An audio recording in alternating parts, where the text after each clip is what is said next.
Hey friends, welcome back to the channel. My name is Brian, if you don't know who I am.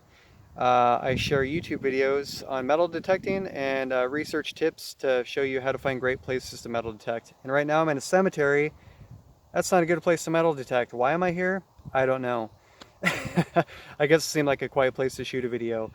Today I want to share with you my top 5 favorite websites to use for my research for metal detecting. Before I get into the YouTube video, I just want to say thank you to all my subscribers. Right now I'm up to just about up to 970 just about. So, and I'm also up to 1,004 4 or 500 watch hours of YouTube content. So I just want to thank you guys for supporting me. And if you like this video, be sure to give it a thumbs up and share it with your friends if you find it useful. That really helps my channel. So without any further ado, let's get into the video. Now I love Realtor.com because if I'm running out of places to go to, I just can't come up with any ideas. I could just come on this website, type in the place I live, and I can find a ton of different houses to potentially get permission at. So what I do is I'll put in where I live and I will go to filters. I can go down to home age and I put minimum of 100 years and I'll go search, and you can also put in a 20-mile radius and you can find any house in that description that'll pop up, and you can potentially get permission from the people who are selling it and also from the people who are buying it. So if the first person turns you down, you have another person to ask for permission, so you have 2 chances there. I love this website because I can type in where I live and it has a lot of different old maps that I can choose from. In this case, I put in Angelina County, Texas, and I can go, and not all maps have this little feature, but Historic Earth Basic. You want to click on that and it's map layover, and you can basically, if you haven't used this tool before, you can zoom into any property boundary like this one right here, Thompson, and you have this little opacity bar that you can slide over to darken it to 100%, or you can slide it down to like 30%, kind of go out, and you can see right where that property boundary was. In this particular map, it doesn't show where any kind of houses were, but you can explore other maps. They show where houses used to be, but I love this map just because of this overlay feature. So I personally love My Land Matters. It's a really great website. When you first initially get to the website, you'll see these tabs up top here. You want to click on Maps. It'll take you to this page here, and it gives you a list of tabs you can choose from. And I generally go in Historical Maps, and I go to Historical Places typically. You also can search Topo Search Map and Parks. So you've got those 3 options there. So for this short video, let's click on Historic Places. So on this page, you have a list of options to choose from. Base layers, I don't know what this top one is there. I've never used that one. I generally use the World Street Map. I'll click off on the US. And I also click on, I pretty much click on ghost towns, abandoned airstrips, abandoned train depots, and abandoned dams. So what you're going to want to do is pick an area wherever you live. Let's click on this one. It seems to have a large concentration of places. So I didn't explain that before, but when you click, you want to just hold down the left mouse button and say just right in here. So click, hold down, and drag, and pick the size of the box that you want.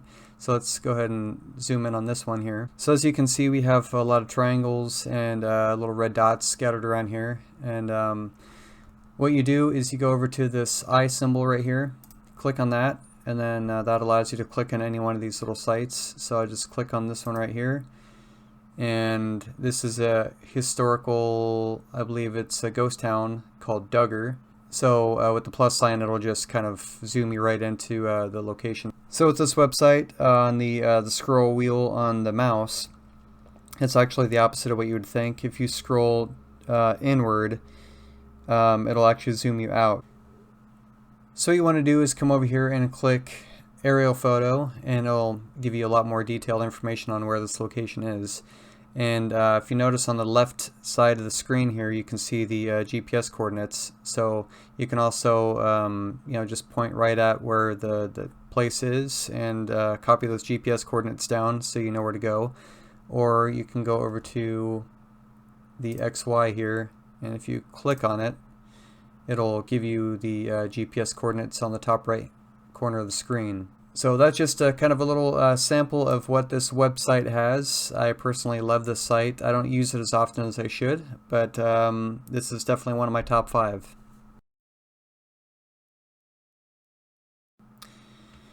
So this is Gaia GPS. I absolutely love this app. I've been using it now for about 3 months, and I pretty much use it every time I go metal detecting now. I do use the other sites that I mentioned before, but not as much as this one, although they are all helpful in their own separate ways. So the one thing I like about this is it has 2 of these map layers, 1900 and 1930, and to my knowledge, I can't find 1900 or 1930 on any of the maps in my area online, so this already is a huge help.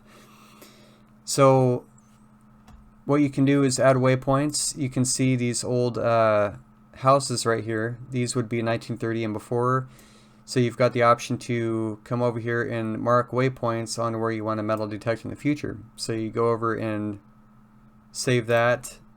And you've also got the option of adding notes or changing your icon color. Just switch it up a little bit. You can also have different icons to choose from other than just these little waypoint arrows.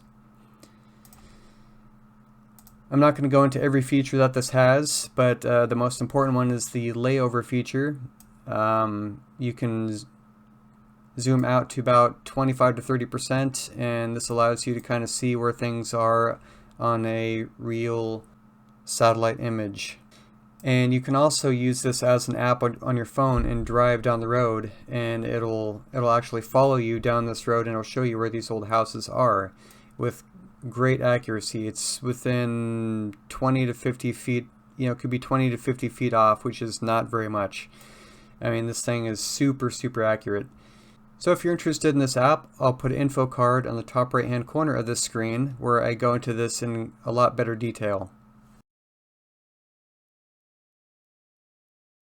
So this is probably one of my favorite websites I like to use because it has a lot older maps, and it has a wide variety of older maps. Like right now I'm looking at Rome, Georgia, and the oldest map goes back to 1886 that they have. The one I'm using right now is the 1898 map, and you basically, if you want to look at any of these maps, you just click on the timeline there and it should pop up. So we got the 1886 map, which for me it's not too terribly useful. All it shows are just little gray boxes where things were, it doesn't really show any specific information, so I'm not using that one. I'm using this one because it actually shows you where the structures were. What I like to do is click on area, and it'll have the crosshairs on top of where you want to look.